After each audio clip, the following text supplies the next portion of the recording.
Hello दोस्तों, आप सभी का फिर से स्वागत है हमारी एक और शानदार वीडियो। दोस्तों आज इस वीडियो में बात करने वाले हैं IUCL जेई कैसे बनते हैं। क्योंकि दोस्तों आपने अदर जेई के बारे में तो आपको पता ही होगा कि यूपीपीसीएल जेई कैसे बनते हैं, आरआरबी जेई कैसे बनते हैं, एसएससी जेई कैसे बनते हैं, डीडीए जेई कैसे बनते हैं, डीएफसीसीआईएल में कैसे फॉर्म भरते हैं।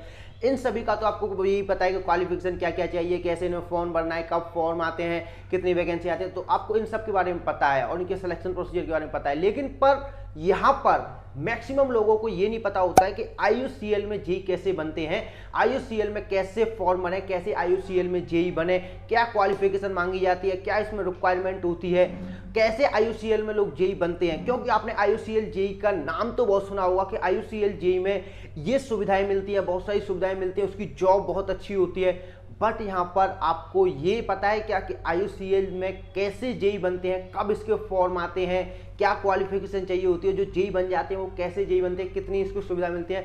तो ये सभी बातों के बारे में आज मैं आपको बताने वाला हूँ। मेन टॉपिक हमारा होने वाला है कि IUCL में जेई कैसे बनते हैं।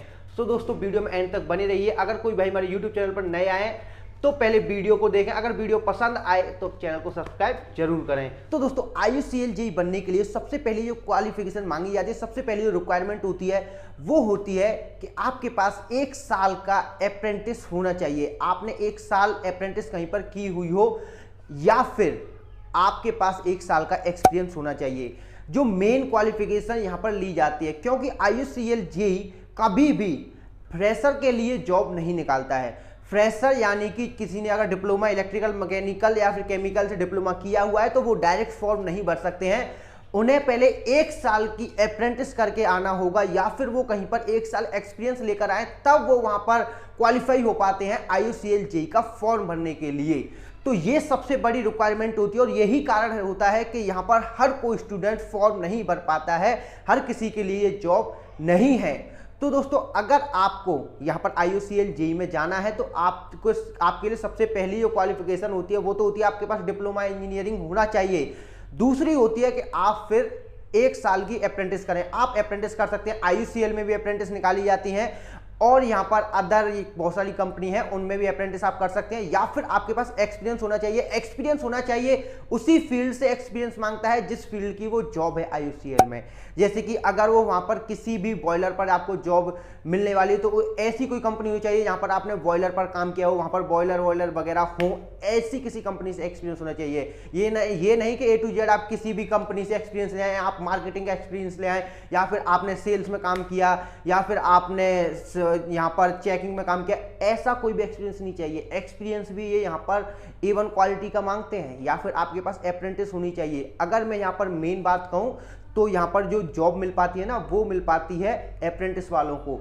तो यहाँ पर आपकी जो क्वालिफिकेशन हो गई वो हो गई, आपके पास पहले तो डिप्लोमा होना चाहिए। डिप्लोमा के बाद अगर आपको IUCL जेई आपका टारगेट है, अगर आपको इस सब की सुविधा लेनी है तो आपको यहाँ पर करना होगा 1 साल के लिए अप्रेंटिस। अब अप्रेंटिस की दोस्तों खास बात एक ये होती है कि अप्रेंटिस आप जैसे डिप्लोमा आपने 2022 में किया तो आप अप्रेंटिस 2025 तक ही कर सकते हैं। मतलब कि डिप्लोमा करने के 3 साल के अंदर ही आपको अप्रेंटिस करना होता है। अप्रेंटिस के लिए रजिस्ट्रेशन आप किया होना चाहिए, NATS साइट होती है वहां पर जाकर। तो आपको अप्रेंटिस ये नहीं कि अगर आपने डिप्लोमा कर लिया तो 2015 में और अब आप अप्रेंटिस करने जा रहे हो तो आपको IUCL जेई बनना है, तो ऐसा नहीं हो पाएगा। तो आप अब अप्रेंटिस नहीं कर सकते हैं।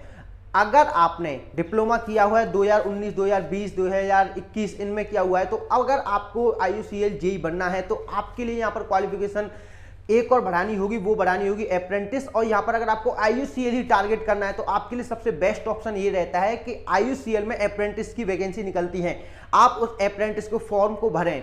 तो उससे दोस्तों फायदा क्या होता है कि जब भी IUCL वैकेंसी निकालता है तो वहां पर फर्स्ट प्रायोरिटी उन्हें देता है जो वहां पर IUCL से पहले से ही अप्रेंटिस किए हुए होते हैं। जो लोग पहले से ही IUCL में अप्रेंटिस कर रहे होते हैं तो उनके लिए वहां पर वो फर्स्ट प्रायोरिटी देता है। उसके बाद यहाँ पर जो बाहर से अप्रेंटिस किए हुए लोग आते हैं उनको अब फर्स्ट प्रायोरिटी ये मतलब नहीं है कि जो अंदर अप्रेंटिस किए हुए होते हैं उन्हें वैसे ही जॉब मिल जाती है।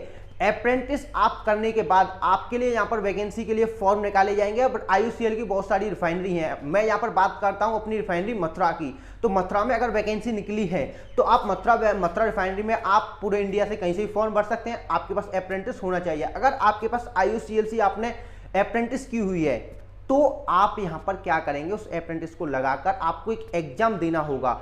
फिर आपके लिए फर्स्ट प्रायोरिटी हो जाती है, IOCL को भी फर्स्ट प्रायोरिटी देता है आपको कि आपको वो जॉब दी जाए, जो कि यहाँ पर कही जाती है जूनियर इंजीनियर ग्रेड 4 की यहाँ पर जॉब। तो आप वहाँ पर जब जाकर जेई बनते हैं, नॉर्मल नहीं, नॉर्मल तरीका नहीं है कि जैसे कि हर वैकेंसी निकाल दी, वैकेंसी निकालने का हर कोई यहाँ पर फॉर्म भर सकता है, हर कोई जेई बन जाए। तो ये जो रहता है ना, ये इस क्राइटेरिया की वजह से हर कोई यहाँ पर IOCL जेई नहीं बन पाता है। IOCL जेई के लिए ये क्राइटेरिया जरूरी होता है कि आपके पास अप्रेंटिस होनी चाहिए, या फिर आप कहीं और से भी अप्रेंटिस कर सकते हैं, या फिर आपके पास एक्सपीरियंस होना चाहिए।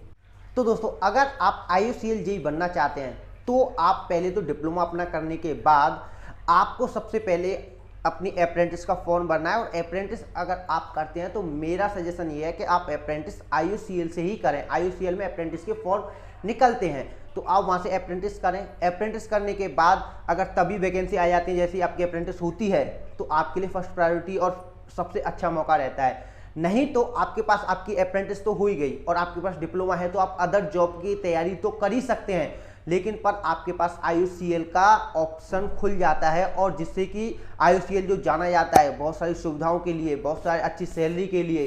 क्योंकि यहाँ पर अगर मैं सैलरी की बात करूँ तो शुरुआत में तो सैलरी मिलती है करीब 50 से 60 हज़ार। अगर आप 2-3 साल इसमें से जॉब कर लेते हैं तो इसकी करीब बताते हैं कि यहाँ पर जो सैलरी हो जाती है वो 1 लाख करीब सैलरी मिलने लग जाती है कुछ साल के बाद। तो यहाँ पर जो जॉब है वो बहुत ज़्यादा बेस्ट है, सुविधाएं इसकी बहुत ज़्यादा हैं। तो अगर आप इसे ऑप्शन में चाहते हैं कि एक ऑप्शन हमारे लिए IOCL भी होना चाहिए, तो आपके लिए सबसे पहली रिक्वायरमेंट है वो है अप्रेंटिस। तो आप अप्रेंटिस अपनी जरूर करें। तो दोस्तों, इस वीडियो में इतना ही। अगर दोस्तों आपको वीडियो पसंद आई तो वीडियो को लाइक करें। जो भाई यहाँ पर वीडियो न्यू आए हैं देखने के लिए, वो चैनल को सब्सक्राइब करें, क्योंकि आपको यहाँ पर ऐसी कंटेंट मिलता रहता है। अगर आपका कोई सवाल है तो आप कमेंट करें, डिस्क्रिप्शन में लिंक है इंस्टाग्राम के, आप इंस्टाग्राम पर मैसेज कर सकते हैं। मिलते हैं किसी शानदार वीडियो, जब तक के लिए बाय बाय, जय हिंद।